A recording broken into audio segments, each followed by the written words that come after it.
Alright, so this is day after the ride to South Carolina, Bluffton, South Carolina to be exact.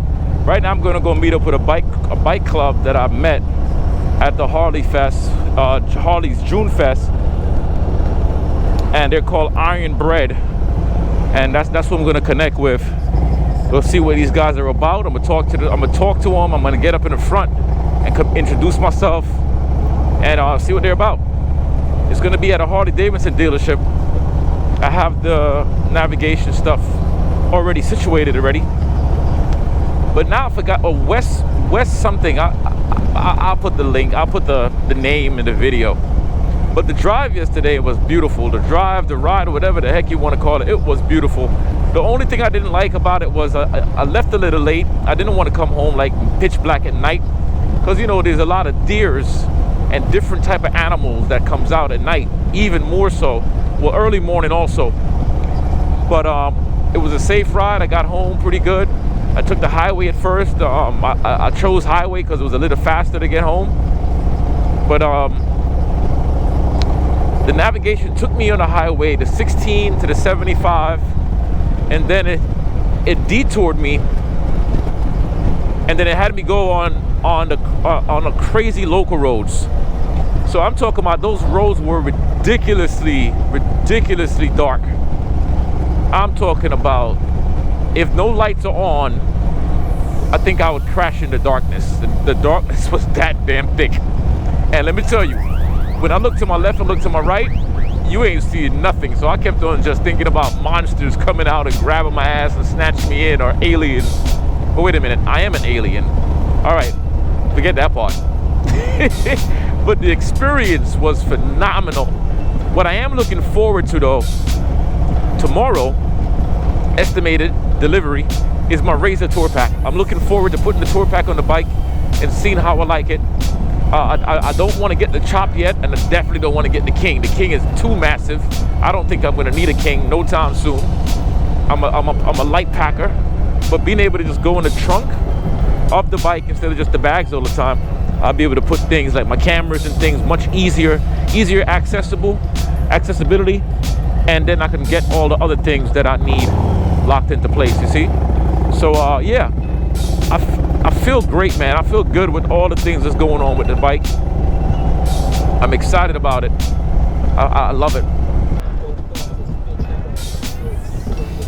You know, one of the things that I do want to touch on though, on the ride to South Carolina, when I got there, it was beautiful, right? But it was the leaving part that kind of left me feeling weird, right? It's like, you know, when people see you on motorcycles, the level of concern that they express in their words and their facial expressions is almost like as if they're telling you you're already dead. You know what I mean? It's like they're telling you you're already dead. Like, oh my God, be safe, be careful, be this. Man, listen, if you're watching this video and you are not a rider, when you tell people to be safe, that's great. You know, even riders who be saying be safe, like, bro, what the hell does that mean? What does be safe mean? Okay, yes, I could understand if you're riding stupid and you're doing dumb things, I get it. But if your time to go is your time to go, ain't nothing you're gonna do about it, man. The cars can come and smack your ass at any given moment. When I was riding, coming around that turn, there was a car that was like damn near in the lane, a little bit further over from the lane where he needed to be. But I had no worries about it, you know what I'm saying? Because at the end of the day, when you ride a bike with the understanding that something can happen to you, that anything can happen to you. That's the point. But when I hear people saying be safe, somebody leave a comment and tell me, what does that mean? What does it mean when you tell people to be safe? How is it that you can actually be safe? And then, if you ever heard of the law of attraction, the law of attraction basically states that if you have extreme concern or worry about someone in their well-being, then chances are you can take those dark clouds and put it over that person's head. So when I'm riding and I feel that concern, and I get the million texts like, let me know you got home safe, let me know you got home safe, like, yo, you're putting negativity, you're putting negative clouds over my head, you know. And this applies to any of us, like all of us. one thing I love about my mom, I know that my mother naturally has concern about me being on a motorcycle, of course, and my wife as well, but they don't tell me to be safe or be careful because they know my mentality already. They know that I'm not out here being reckless. They know that I'm not being careless. They know. You know what I'm saying? They know. But I know so many people who met their demise by doing simple things, not riding a bike, simple things. You know what I mean? So leave it in the comments, let me know. And I'm not pissed off, I'm just being passionate about it because it ticks me off, man. I've been seeing dudes, yo, nice bike, bro, nice bike. And then they just roll into stories. Yo, I had a friend of mine that lost his life doing, like, bro, shut the hell up, man. If I'm on a motorcycle, why are you gonna tell me some stupid ass story about somebody who lost their damn life? That doesn't make no damn sense to me. Now that pisses me off, okay? People being genuinely concerned, I understand that, especially ladies, I get it. But when I hear people telling me some nonsense, like I went to the post office and this lady felt like she needed to tell me about a story, and I stopped her and said, listen, I'm gonna stop you right there. I'm gonna give you some advice. Moving forward, whenever you see someone on a motorcycle, do not open your mouth and start talking about people who died on the damn bike, because we don't want to hear that. So she said, oh, I never thought about that. I never thought about that. Well, that's okay. I'm here to help you to think about that. Nobody wants to hear stories of people losing their lives when you're on your damn bike. And a lot of riders do the same damn thing. People who can't ride anymore, they will go and start telling their stories about what happened to them and why they can't ride no more, why they don't want to ride no more. Keep your damn stories to your damn self. And another thing is, I go, yo, the list goes on and on. Just bear with me, man. The list goes on. I go to ride with these guys. They get to the restaurant and everybody's sitting there talking about stuff, right? We all rode our motorcycles to the event. All of us rode our bikes together. And they are all talking about bad accidents or bad moments they almost had where they lost their lives. And the list goes on, and putting on that bad juju. I wanted to get the hell up and evacuate the premises and never go back to that club again. But I sat down and I let them talk. But we all got to be mindful of the words that we put out there, because I'm telling you, words have power. Words have power. Leave it in the comments if you got this far in the video and you can hear what I'm saying and you feel what I'm saying. Let me know, man. Let me know what are some of your experiences, what are some of your pet peeves when it comes to riding a bike, and how do you deal with those pet peeves? Because those things piss me off, man. They piss me off. And like I said, I'm not saying that people can't be worried. Don't ever misunderstand that. I'm just saying, you know, like, keep your negativity to your damn self. That's what I'm saying. Let me get some gas. I'm a little bit on the half. And y'all know, I like to keep my gas full. Once again, no damn gas. This damn thing is full. This is missing the pump. What is going on here, man? I don't know what the hell is happening here. All right, let's see what's on this side.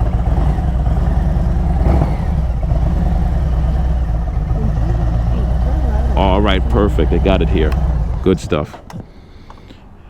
I'm actually excited about going to meet up with these guys. It'll be the first club. I rode with a club, Latin American riders in the Bronx. I think that's the name of the group. Yeah, I think Latin American riders. Yes. And we did a couple of rides, but I'm actually looking forward to meeting up with different clubs, man, out here, seeing what they're about. This would be the first one that I'm meeting up with, very first that I'm connecting with, and I hope that it goes pretty good. I hope that it turns out pretty decent. You know what I mean? And we'll see. We'll see.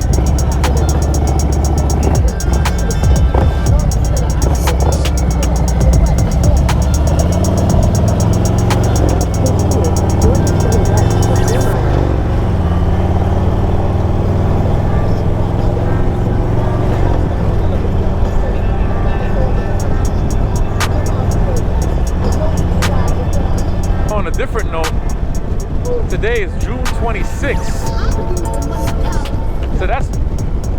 So that's freaking 18 years of marriage to my wife, Ayana. This is our anniversary, and I can't believe that we made it so far. In the beginning, we got married. It was a rough ride, man. I didn't want to be married anymore. I started making up all the excuses. I'm like, yo, you ain't satisfying me enough. You ain't doing that. Blah, blah, blah. Da, da, da, da, da. You get on my damn nerves. We actually broke up and separated for like about 30 days. She lost so much weight, got really skinny through stress.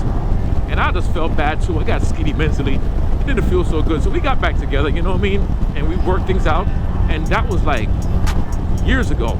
You know what I mean? I wanted to dibble-dabble around a bit too. I wanted to go and bang out all the girls. I didn't want to be around no damn, like, yo, you ain't satisfying me, man. You ain't doing it, yo.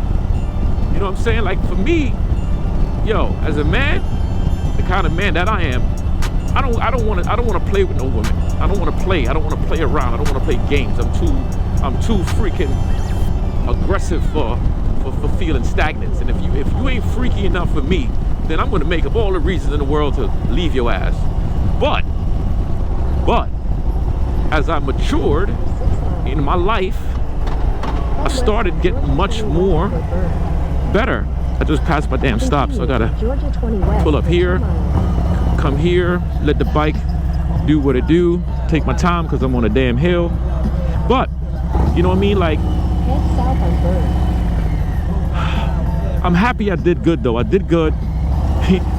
We worked things out.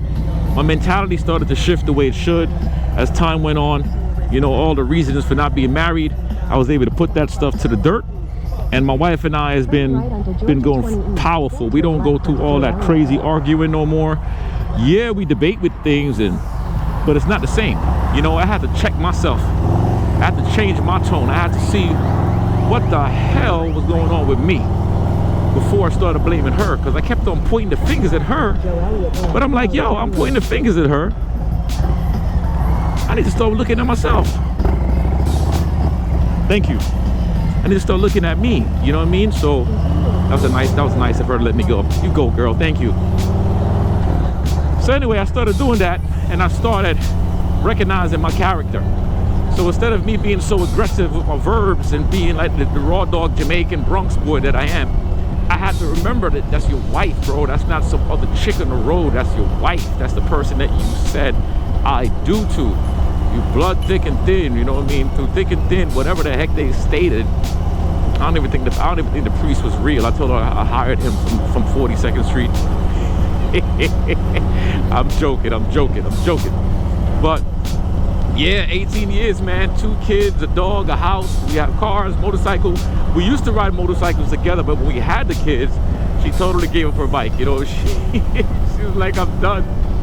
And I've seen her crash her bike too. I've seen her fall off her bike, and she's had a few accidents with her bike. So to tell you the truth, right now, I'm happy that she chose to sell her bike. That's less worry for me. You know what I mean? That's less worry for me, but I just know for a fact that I had to, like, just give it in. But I miss her riding, man. I miss her riding. So let me see what just happened. So the brother with the motorcycle was behind me. I seen him, I gave him a hands up, moved over and allowed him to come by, because even though I'm just cruising, I'm not in a hurry. I have to get there by 2 o'clock. I'm not in a hurry. So you got to respect people, you know, especially when you see another biker. He don't want to hang around by you, and sometimes they don't want to speed by you because they don't know who you are. They don't know if you're going to take offense to it or not. They got people who take offense. Like I see, everything's regular. The dude is riding past these hell angels guy, and they try to kick him off the bike because he tried to ride past them regularly. Anyway, back to the farm. But if you're married and you've been going through some hard times, let me know if you've been through it and you survived it, or were you a sucker like I was in the beginning and you got a divorce. Hey, I want a divorce. Oh, I took my ring off like a million times. Listen, I threw my ring in the garbage, man. This was living in the Bronx. And then I had to go back. I was like, this is it. This is enough. This is final. I'm finished. Yo, I'm done. This is a wrap. And I threw the ring in the trash just to make sure I solidify the idea that it's over. It's finished. I don't want to be around you no more. I'm going to go be with a bunch of other people. I don't need to be with just one ass woman. And da-da-da-da-da-da-da. Yeah, I had to go find that damn ring. I was talking a lot of mess. So leave it in the comments. Let me know. Have you been through those hard times? Have you been through those moments where you felt like, you know, this is it? Or are you going through it right now? Or you going through it with your wife? Here's what I'm going to tell you. What I did was I started looking at the things, nice house. I started looking at the things that made me marry my wife in the first place. And it wasn't sexual. It was her personality, her character, her charisma, her smile, her talent. I married my wife for all these amazing reasons, right? And somehow the flesh side of me started taking over and the devil tried to win. Yo, I immediately changed that. So my advice is to remember why you married this woman or why you're about to marry her, and don't let the world's material stuff begin to change you. Don't let those things shift you, because I'm telling you, it's hard to find a good woman nowadays, because these women nowadays, I don't know what the heck they're about. I don't know what they're built from. I think they're built from Instagram. Yo, I think Instagram is going to start to give birth to ladies, to women, females. I really think it's going to, listen, if you have a woman that's like uppity and high maintenance, and all she wants from you is getting her hair done and getting money for this, and she wants to do that, and she's comparing you to other people and all this other crap, yo, I don't know, man, I don't know, unless you're that dude that likes that type of stuff. But if you feel like that's not what you want, I ain't gonna tell you what to do. Leave her. Oh man, I had something in my throat. You know what I'm saying? But yeah, it's up to you to make your decision. Leave her. What am I saying liver? I don't know what I'm saying. Yeah, man. Hey, I'm just happy that you guys are a part of this community, man. I get to build and connect with y'all. You get to know my madness a little bit. You're gonna get to know me more and more, because as you can tell, I'm not holding nothing back, yo. I ain't holding a damn thing back. I'm gonna touch on topics that you never think I'm gonna touch on, because hey, I'm riding and talking to you. Let's go. All right, let me shut up. Touch something with my wife, right? My wife is one of actually the best woman that I know, and I'm not including my mom. My wife allows me to be me at all times. I can look at girls' asses and my wife don't get bothered, because she know I'm not going to go any further than that. I can go out with my buddies and my wife don't give me any type of jealous responses or none of that nonsense, you know. I can say, babe, I'm going to go take my ride like I did yesterday in South Carolina, go visit my clients, and my wife is completely in tune with it. That's just some of the little things. But when you're in a relationship where you can be you and you don't have to be somebody else, that's a plus. Also, she's not money hungry. She finds ways to save money. She don't just come and ask me for everything under the sun. I don't know, man.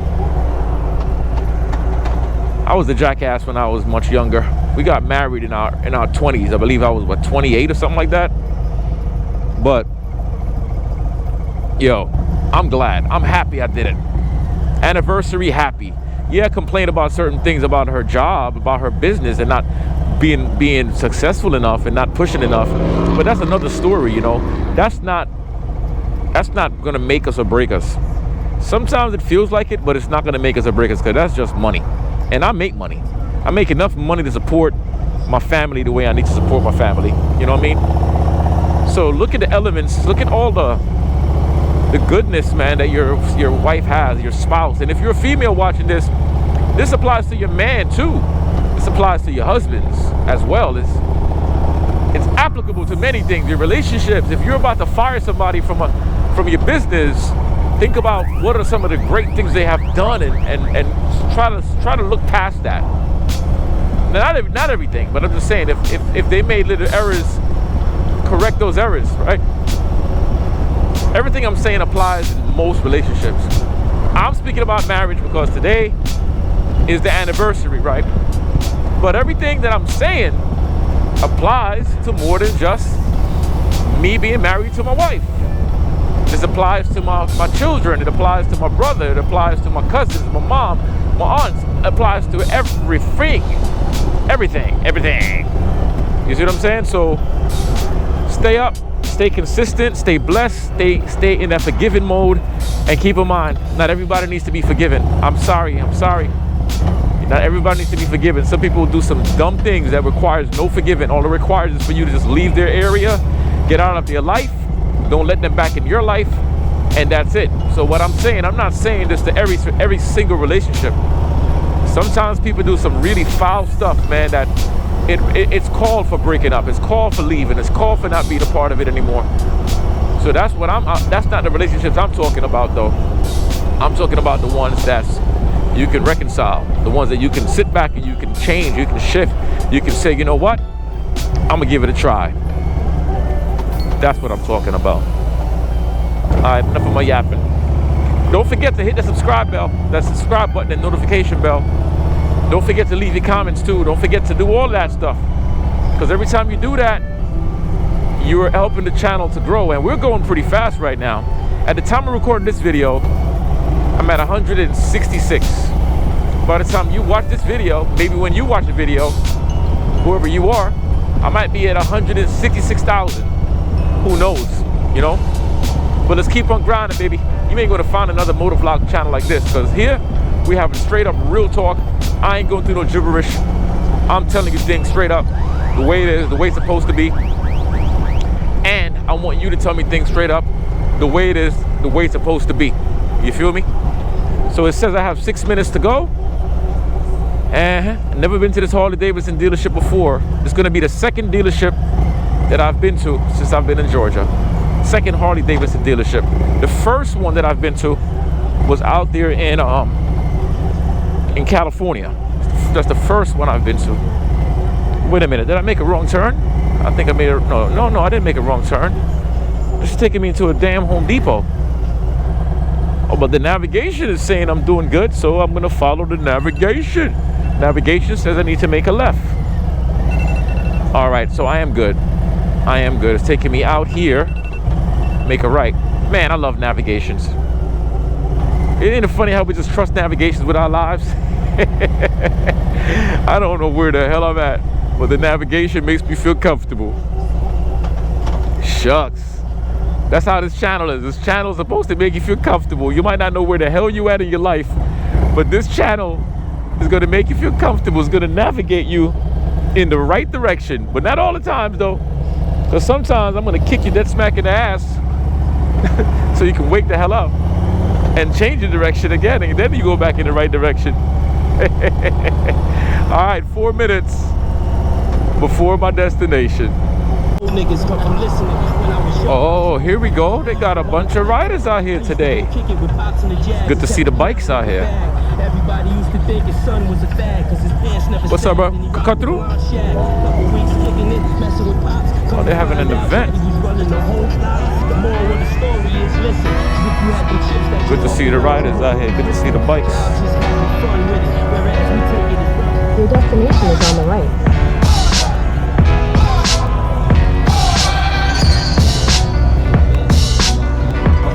Alright, well, I didn't know I was coming to some major event out here. That's good. It's all good. They have all kinds of bikes. They have competitions happening. It's good to see them. I'm going to show y'all some of the things that they got here.